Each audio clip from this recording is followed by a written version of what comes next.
Hello good morning दोस्तों। देखिए आज मेरे साथ क्या हो गया है। हम शूट पे जाने के लिए रेडी थे। रेडी क्या, बस नीचे पैंट पहन लिए थे, जीन्स, उसके बाद शर्ट पहनना बाकी था।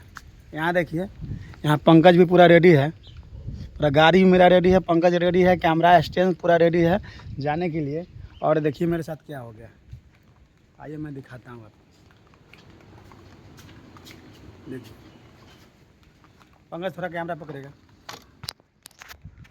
देखिए नया शर्ट खरीदे थे, कि अच्छा इस पे पहन के वीडियो बनाएंगे। और देखिए क्या हो गया।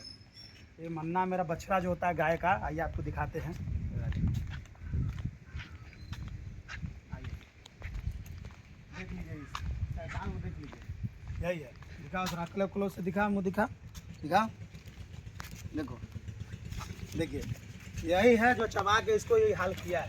पूरा चबा के चबाओ ना, ख़त्म कर दो तो बर्बाद करिए दिया। क्या बचा है? नया शर्ट एक दिन मात्र पहने थे, कि अच्छा इस पर वीडियो बनाएंगे। और क्या हो गया देख लीजिए। मन तो कर रहा है कि मारे, लेकिन प्यार आ रहा है तो जल्दी छोड़ दे रहे। देखिए क्या हाल है, बताइए हम क्या पहन के जाएँ। हम समझ नहीं आ रहा है।